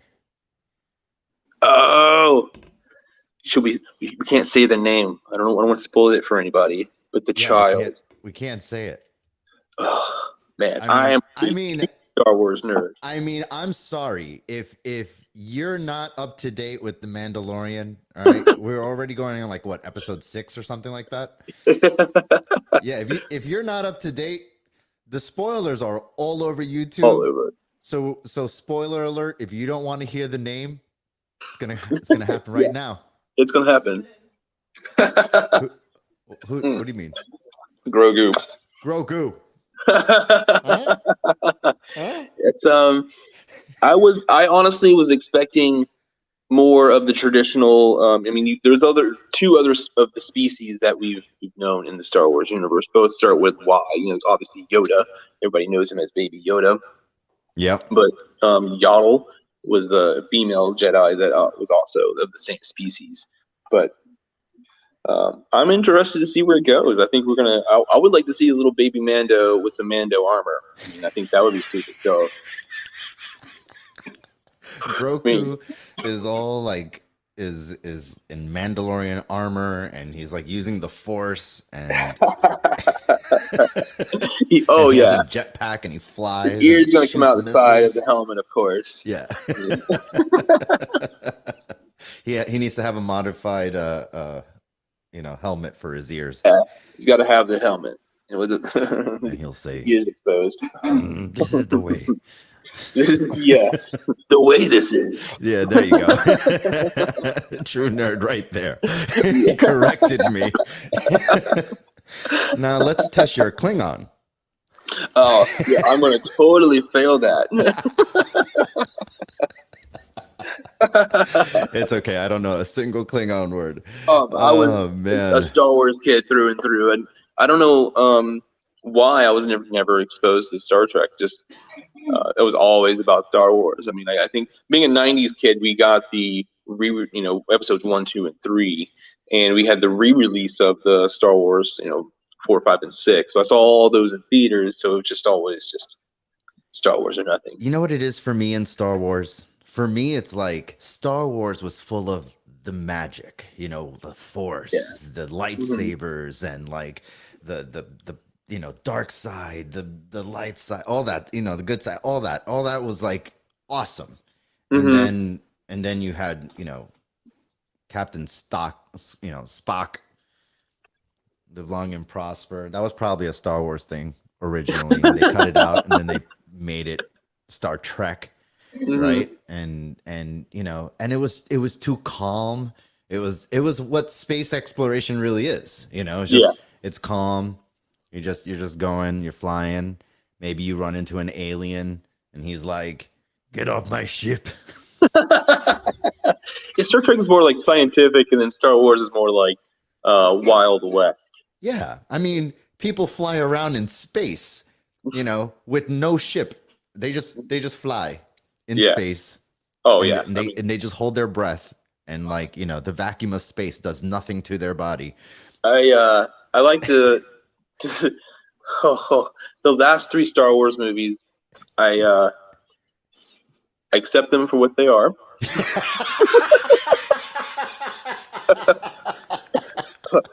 We were gifted with Star Wars movies, but The Mandalorian is making up for that. It is the Star Wars we deserved for the past 10 years. So we're finally getting now. Deserved. It is the Star Wars we deserve. The Mandalorian, when it first came out, I didn't even know what it was. I knew what The Mandalorian was, but I was just like, "What is it? Star Wars? What is this?" And the first episode comes out where he walks out into the snow, and he's standing there, and I'm like, "Ooh, this looks good already." I don't know why, but it already does. And that whole beginning scene, I was hooked. Yes. And then the Baby Yoda, oh no. Oh yeah. Now you add a level of cuteness. Screw you, Disney, and your laser swords. They were doing. Dab a little cuteness in there.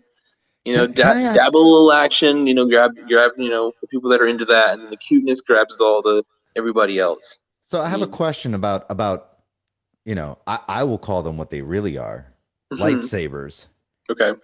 Wasn't the lightsaber supposed to be something that like not anyone can turn on? A lightsaber, it's still, yes, anybody can turn it on. Not everyone can build it, and not everyone can refine a crystal. That's probably more what you're thinking of. So whenever I was thinking like you needed the force. Like if you had no force, you know, then you have no saber. You have no lightsaber. No, I think you're close, but yeah, it's once the weapon's already made, the weapon's made, and it can activate. So we're gonna get real nerdy here. Yeah, we are.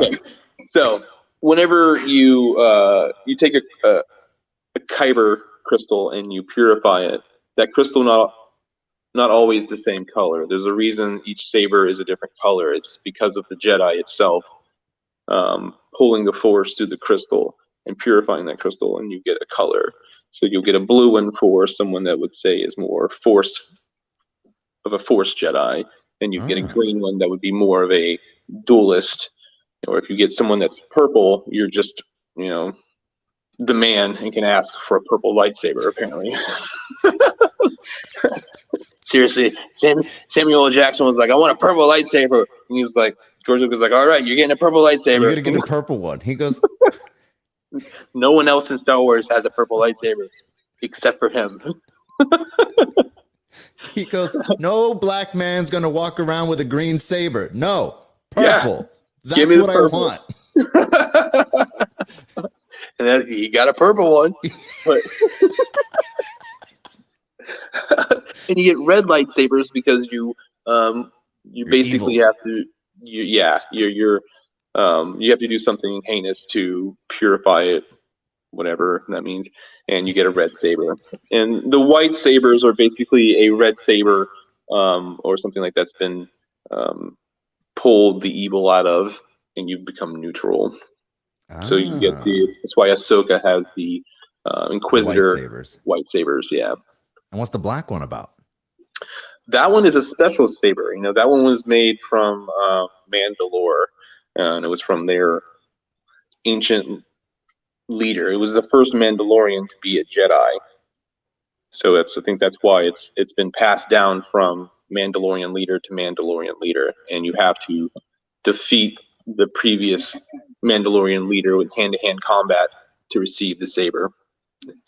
And then, oh my God! So for Moff Gideon to have this saber, it means he basically he runs the planet, but he stole the saber and it belongs to the Mandalorian. So I think the show is probably going to progress towards that angle. I'd love to see it. It's going to be very interesting. I cannot wait because you just blew my mind with that piece of information because I did not know that. I was like, oh, Black Saber, that was an awesome kyber crystal. And I was like, black.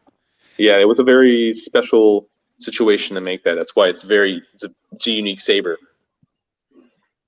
Wow. This yes. is the way. This is the way. This is the way. The show is really, really great. You know, I think Dave Filoni has done a really great job. He's the guy that did the Clone Wars and Rebels as well. So, I mean, he did a lot of the deep Star Wars, like building lore, you know, and to him be able to turn it into a television show has been just a real treat. As a Star Wars fan, that's like really into it. Man, I'm so excited with Star Wars and the Mandalorian really has changed things. Now I've heard some rumors out there, and I want to know, like, all right, did you hear about the whole the egg eating fiasco? Everyone getting all burnt out of shape because Baby Yoda ate some eggs. Yeah, and it was causing genocide. How did you feel about that? Just a TV show. Yes. Yes. Thank show. You. I mean, if they were just chicken eggs, they were unfertilized. Baby Yoda, maybe he's the last of his kind, and you know, it's just one or the other. I mean, it's some Darwin stuff going on. Yeah. I guess I don't know. Everyone, get over the whole. You know, he's eating eggs. Guess what? Oh. We all eat eggs all the time. They're delicious. Totally. But they made it. I mean, if you would have eaten them all, then maybe it would have been like, all right, dude, cough up a few if you can. You know? And apparently, you know, she was in a tub. She just popped some more out, you know? She was like, oh, I'm still pregnant. Yep. I saw the little dude eating them, so the best part is what no one realizes, and this is something I just because I'm smoking weed and it just hit me. Remember, there was an episode in season 1 where he's eating a frog. That's right. You're very right. So he has an acquired taste for frog apparently, and frog eggs. That's an excellent observation. You know, because even the toys that they sell with Baby Yoda have a little frog toy that comes with it. Yeah, and those are frog people. I know I originally thought it was like a big gecko, and I was wrong. It was a frog person. And like they have babies, and like as they hatch, they're playing with a little frog. And Yoda was like, Grogu. Grogu was like, I want that. I want to eat it. And Mandalorian's like, no, baby, come on, let's go. If you watch in one of the final scenes of them kind of flying off in the first episode with the frog later, the second one, we catches them. The very last scene, Baby Yoda is Grogu is popping an egg right in his mouth as their closing scene. It's like, you sneaky little turd. It was almost like the genocide thing went over so badly, and they were like, yeah, let's throw in one last egg. One more. Oh man, what a great show. I really can't wait. Did you hear the rumor that the Jedi that's going to be training Grogu, because they're trying to get him to a Jedi. So do you know which Jedi that they're trying to get him to? Ooh, so there was a Star Wars game that just recently came out, and it was Jedi Final Order or Jedi. I can't remember. You know, I just know. So there goes my short-term memory. But there was a recent Star Wars game that came out with an actor that was in it. I believe I forgot his name. I think it was also K is the name of the Jedi. But it's a young enough character that he survived Order 66. And the game is about him surviving that, living through it, acquiring a saber, fighting some Inquisitors. And I believe he might actually be the person that is contacting Grogu or through the Force. Or I mean, I would be really impressed if they got Mark Hamill to come back through and to reprise his role as Luke Skywalker. But I definitely, it's definitely not going to be Luke's. I mean, yeah, it's definitely not going to be Skywalker. yeah, I don't think so. I don't think that's going to be the person. I think the person that was the character actor for this last Star Wars game. I'm having a complete blank on the game, but he's an actual person, and they modeled it from 1-to-1. They might have to age him up a little bit in the show itself, but that won't be too terribly hard to do, you know. So But I think the rumor I heard mhm. is that we're going to see like a crazy Samuel L. Jackson, Mace Windu. Ooh, that would be crazy because you know no one really dies unless you see them die, Right. and Darth Maul is the perfect example of that. Yeah. Because he died, but then he died. Right. So that would be pretty wild. I would be wild. definitely be down for that. They think he's gonna be crazy and he's gonna have white eyes. He's gonna be blind, is what they're thinking, because he was electrocuted. Yeah, missing a whole Palpatine. Yeah. So yeah, I don't know. I'm digits. excited. I don't know. I'm really excited. I had no idea that Osaka was going to be there, and you know, when I saw the sabers come out, I was like, and that scene with the mist and the fog, so badass. Yeah, that was very well done. You know, there's a lot to be said about, you know, showing something but not showing something. You know, it's kind of like the whole in Alien. You know, you know the alien's there the entire movie. You don't see the alien until it's like right there. You know, and Yeah, there's a lot to be, you know, because it's her first time seeing Ahsoka on camera, and you know, you want to see it all right away, but hiding her in the fog with the sabers, and you see the sabers, you're like, oh my god, yeah, I know who that is. yeah. Great. Those white sabers are so iconic. I love it. Oh, so insane. All right, let's switch the topic. Okay. Gotta smoke them all. Okay. Gotta smoke them all. Gotta smoke them all. I mean, before we talk about Pokemon, which is your favorite strain? Granddaddy Perp. That is definitely my hands down my favorite. That's crazy, because I Without just got some hesitation. Granddaddy Perp earlier this week. Well, it's I think Sutera had some. Oh no, I yesterday. you know, I got it from a guy. I'm a medical patient here in Florida, and I acquired mine from a very fine person behind the counter. As am I. You know, I'm a medical marijuana patient as well, but Yeah. you know, I just couldn't pass it up. It was really, really, really pretty, really, really, really purple. It's it's the one thing that I don't really get from a jar. Mm-hmm. I am not saying anything about it. We love Florida medical marijuana system. I mean, it is. Yeah. When you need a specific strain, yes, because you're never going to find that on the street. You're never going to find it on the street. On the street, you get what you get, and you don't get upset. Yep, exactly. Be glad that you got it. Damn right. You know, I feel like we're going to be the old guys telling, you know, 10 years from now, this is going to be a no-brainer conversation because it's going to be it'll be legalized. We're going to be the old guys shaking our sticks at the young ones, like back in our day, you know, we paid this much. Dad used to have to get in cars with strangers, like. Oh man, it's a whole different experience now. You know, I've gone to Denver and I've had the legal experience there, and I've gone to Vegas and I've had the legal experience there, and I can't wait till those come to Florida. You know, being that Florida is a vacation state, you know, we have a lot to offer in the cannabis industry, not only with jobs, but man, just being able to consume legally and sit on the beach.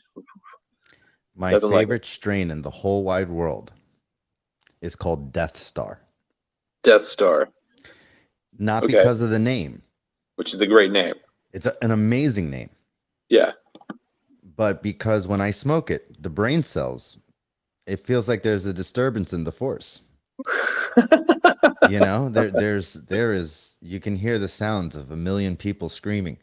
You know, there is something that is very it's not sedative, right? Mm-hmm. Your whole body is like done, definitely, because it's an indica.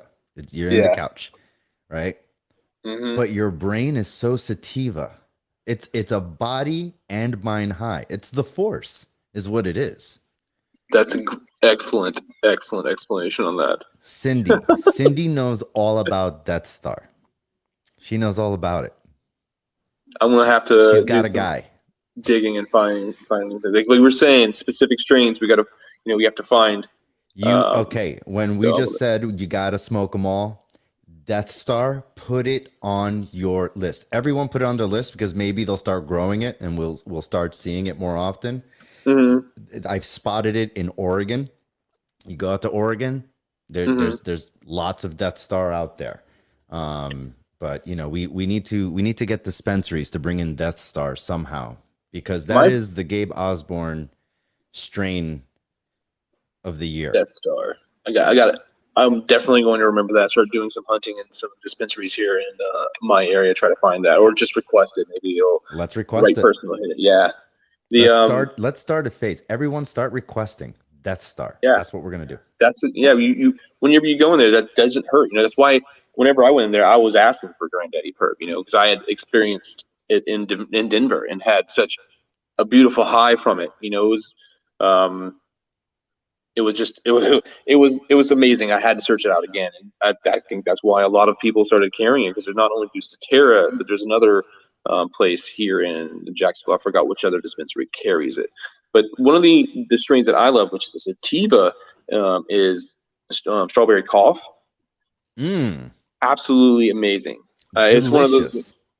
Yes, it's not only delicious, but I got so much work done. Oh, for sure.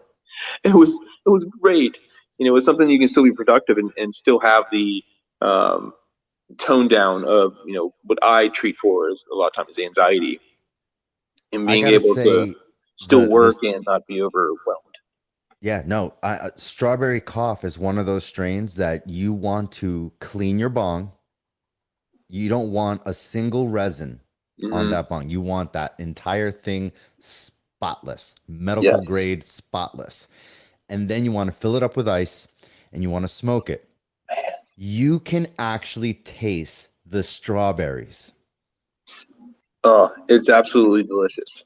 I mean, it's definitely one of those strains, and it's an experience. And as someone that has a Tiffany medical just card, got some I get strawberry to kush. try these different strains. And when you find a strain like that, and it's just it's an experience.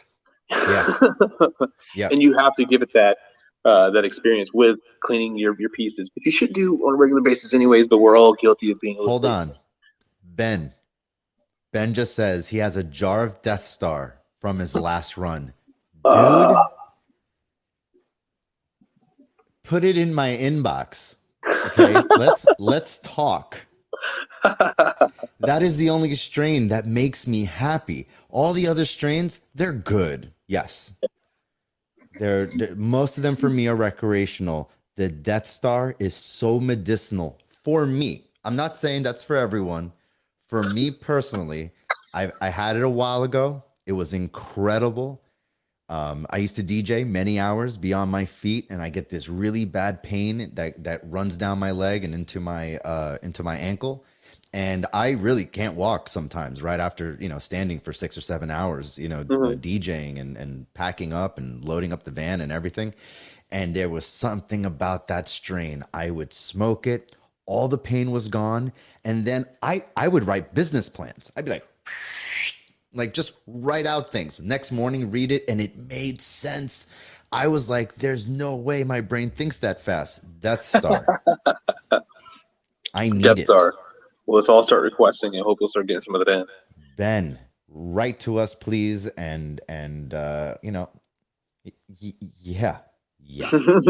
that guy. Yeah, dude. Send me a message. Maybe we'll do a trade. Yeah, right. I got Exactly. some right now. I have some. You know what? I'm not going to tell you because it's not medical grade. So,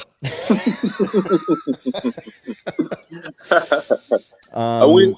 I don't have a whole lot of diversity into what I have right now because the other day I went pretty ham on the Granddaddy Per at mhm. Sutera, but I do have a DK Punch, which is pretty good. That was more of a hybrid that's nice and you can do during the day and still have mm, the mellowness of it and still get be productive, or if you needed to relax.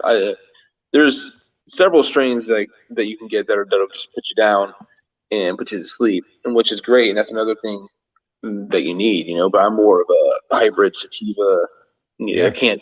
I got to be productive. yeah, Sleeping's not my problem. Oh, absolutely. No, give me I five love it, minutes and I'm man. out. So, so now we opened Pandora's box before. Mm, Pika, pika. You got to talk to me. You got to talk to me about okay. Pokemon. All right. What's up? Generation one, definitely Charizard was my way to go.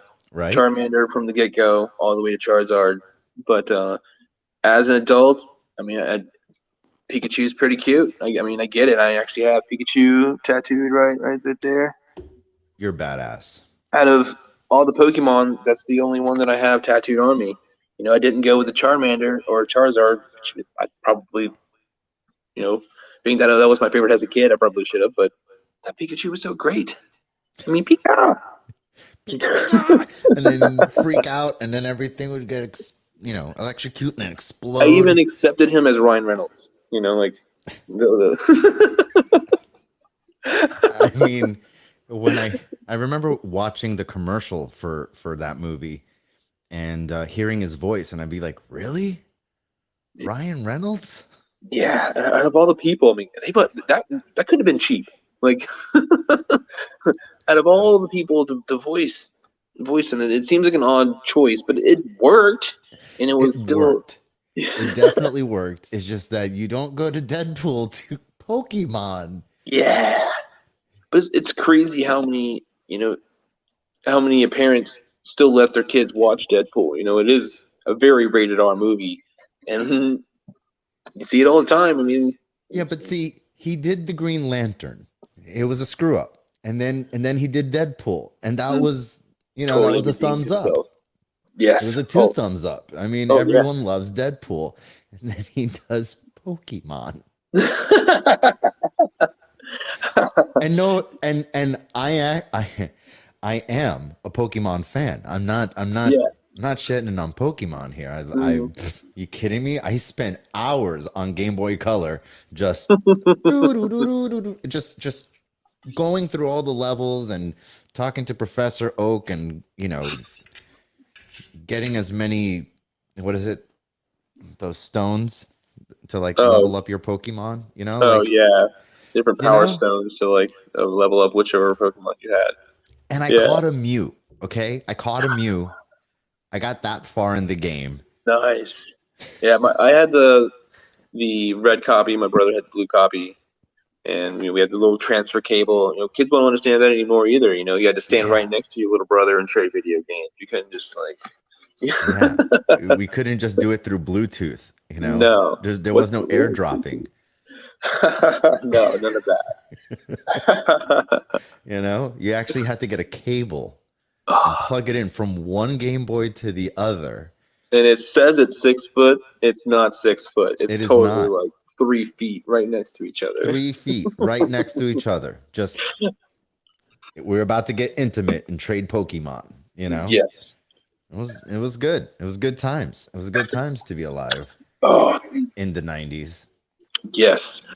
One of my Saved favorite by new the finds on Bell. Did you like that Facebook. show? Oh yeah, I totally watched that all the time. I think they just did a remake. They remade everything at this point. Did you have a crush on Kelly? I think everybody did. I mean, I think Kelly had a crush on Kelly. Like, That's awesome. Oh man. oh man. Screech was my favorite just because his name was Dustin and I'm Dustin too. So Hey. turns out he ended up being, in Screech in real life too.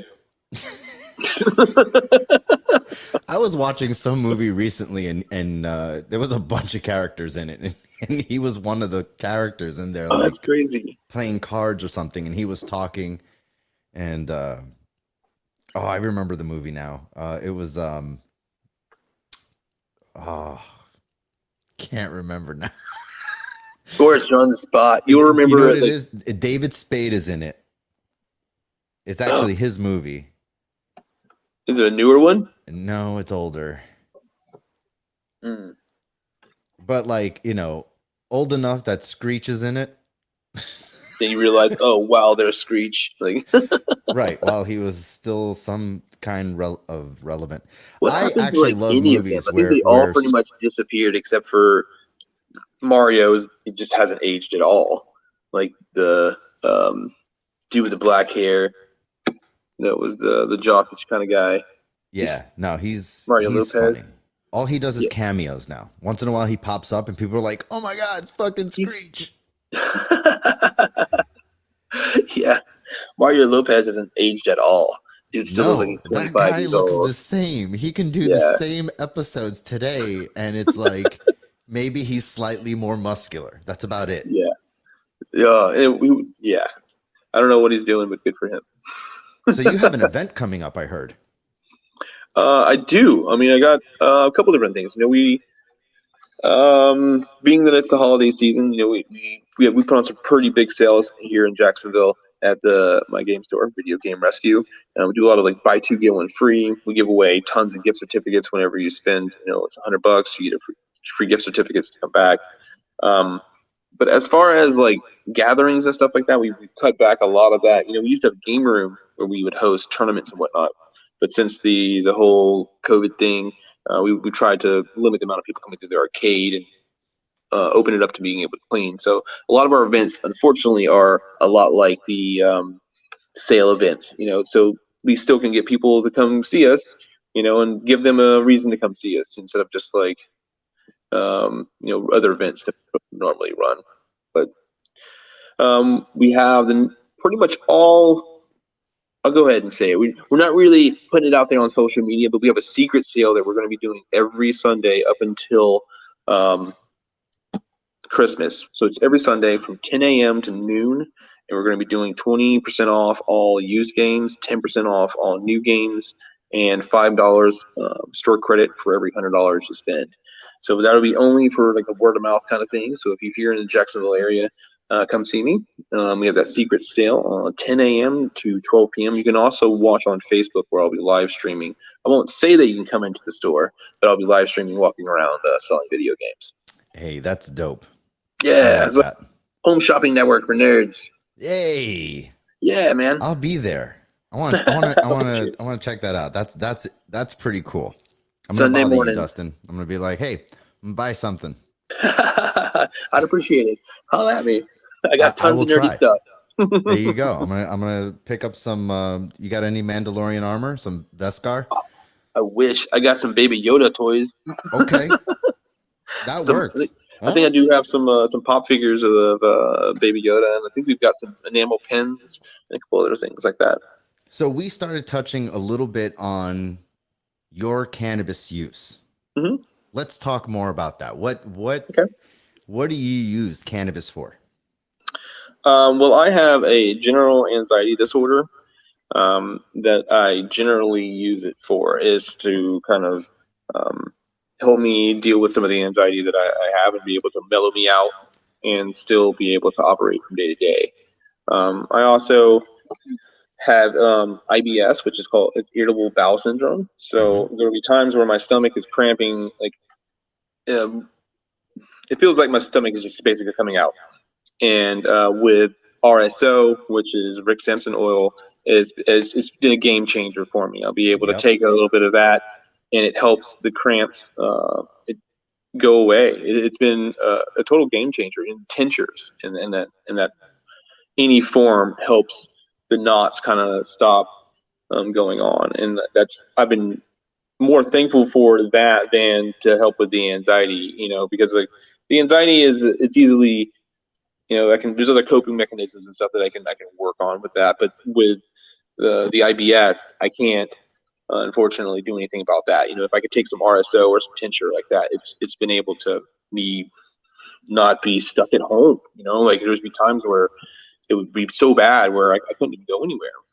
What's your average dose? Like, what does your average dose of RSO look like now I'm guessing you do this as a pre-treatment, right? You're doing this so that you don't have the IBS.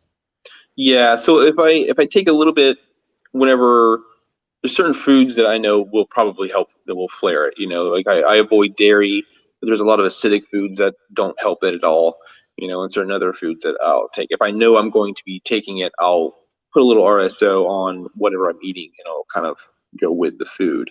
But if I'm already having issues where my stomach's already cramping, tinctures is where it's at, because it's so quick, and you can just put it under your tongue, and it helps sink in and start helping you some of those cramps and whatnot. So I take, probably honestly, it says start with like a rice size, like a rice grain. Yeah, that's generally what I would recommend somebody start with, because everybody's different, and everybody has a different tolerance to it. And right. Some cannabis strains affect people completely different than other ones, so you have to really gauge it yourself. So if you know what you're getting into. I mean, this is what I was trying to get to here, is that, a person who has nothing really going on in their body, a person who, I'm not saying doesn't need cannabis. We all need it in one way or form, but I'm just saying, like, for the people who just like abuse it, right?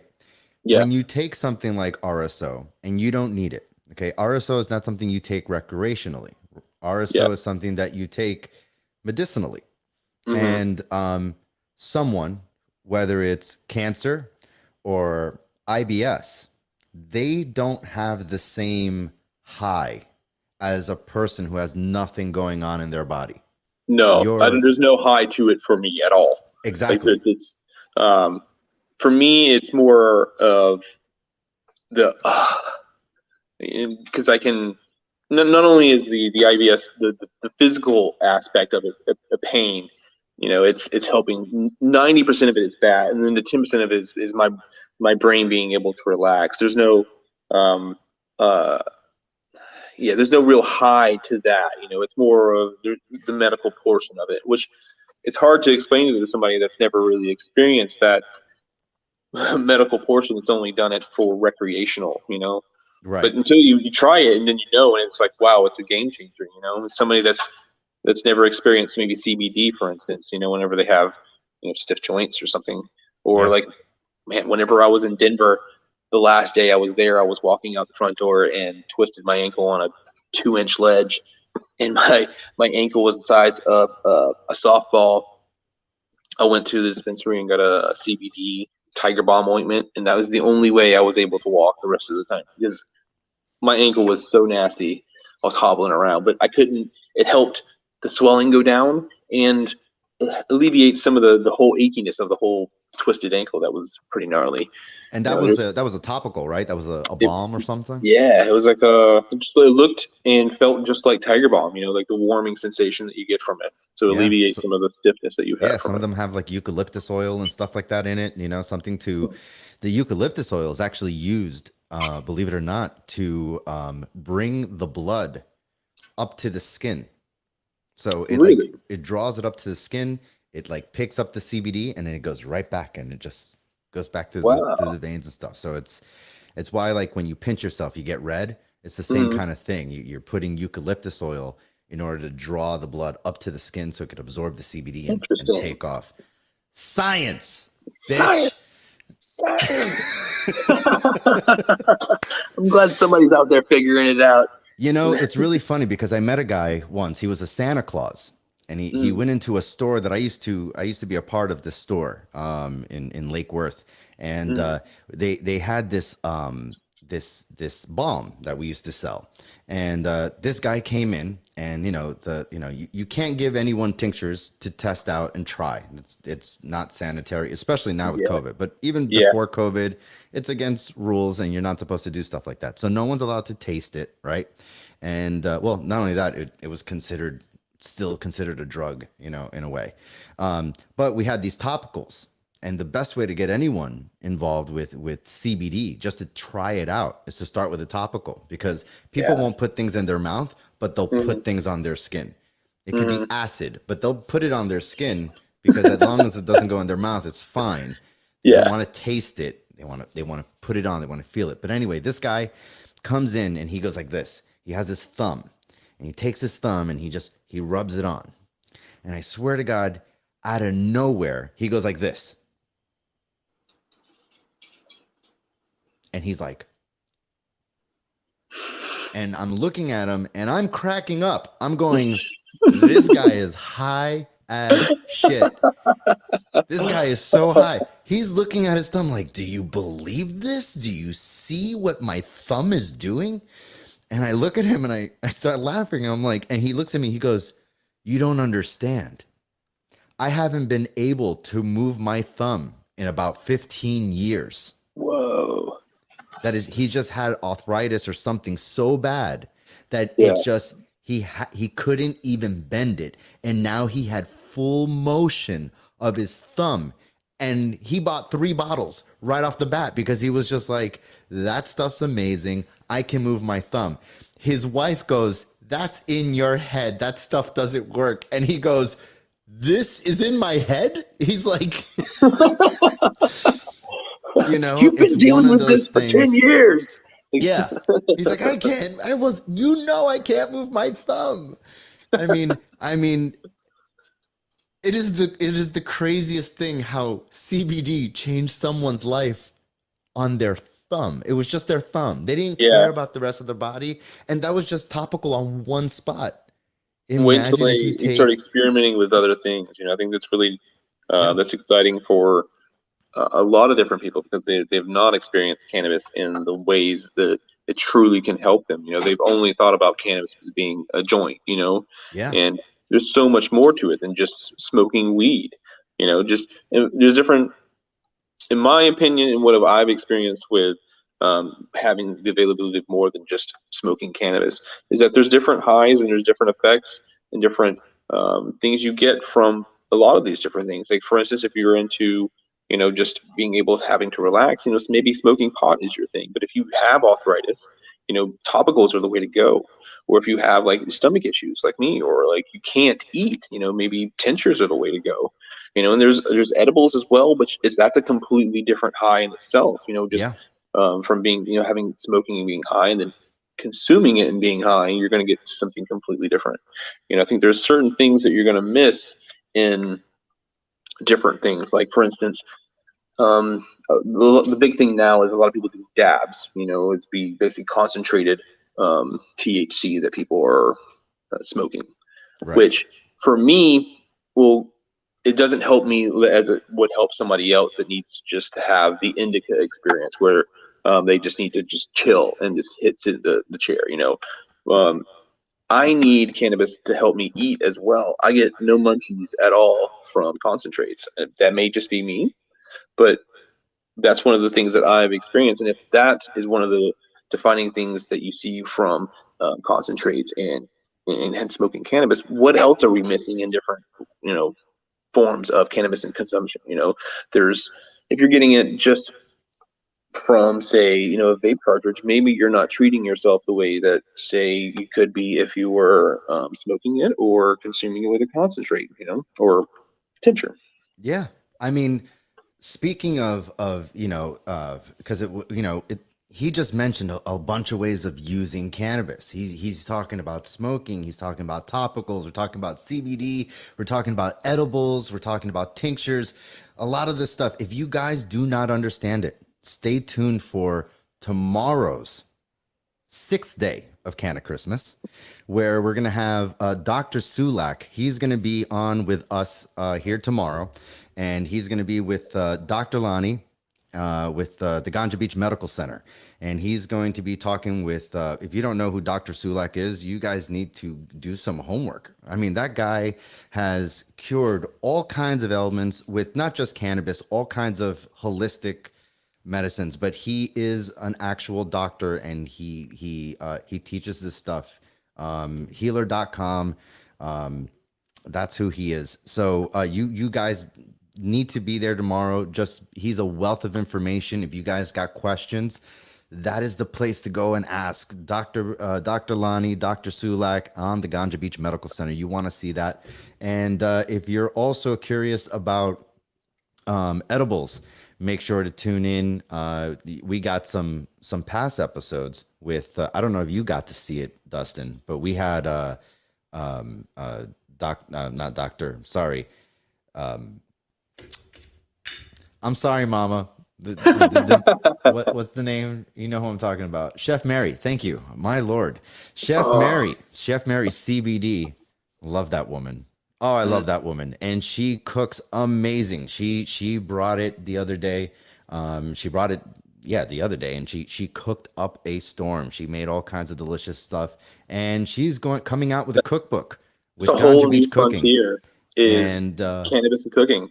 It's Cannabis really exciting. cooking, and she teaches everything from how to infuse it to the actual recipe, which is something that you guys really want to get your hands on right now. Go to ganjabeachmedia.com. We do have a discount. It is $25 when the book actually comes out. Right now, it's a pre-order, and we're doing it for $20. So make sure to visit Ganja Beach Media for that as well. Get that book, start cooking. Listen to Dr. Sulak so that we can learn how to use cannabis the right way. Dustin, thank you so much. What was the name of your website again? Videogamerescue.com. You can also reach me pretty much on any of the social media platforms, except for TikTok. I don't dance very well, so I'm just. You can hit me up on Instagram at Video Game Rescue, Twitter, but most importantly, Facebook and videogamerescue.com. Damn right, guys. Thank you so much. This is Ganja Beach Nerds, and Ricky was not here today. We were waiting for Ricky, your buddy Ricky. He was supposed to be here. Something happened. The internet went out in his house. There was a hurricane that went over just his house, and he has no internet, and that's why we're here. Sometimes it'd be like that. Me. But we had a great time. You know, I had a great time. Ricky missed out. Dude, you and me nerd out on Mandalorian.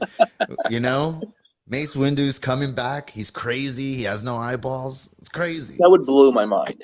Yeah, well, I might get up and scream and run around the house. And call me. You'd be like, dude, it's Mace Windu. Oh, yeah. Just call out of work. Call myself. Dustin, I'm not coming to work tomorrow. Oh, my God. Jedi, do you speak it? Thank you so much for having me. I really appreciate it. No problem, dude. Thanks for being here. Guys, thank you. Ganja Beach Media, Ganja Beach Radio, Ganja Beach Nerds, Ganja Beach Cooking, and Ganja Beach Medical Center. I know. Ganja Beach, please. Yeah, we got it all. All right, guys. Have a good night. Enjoy. Thank you, Dustin. Have a good night.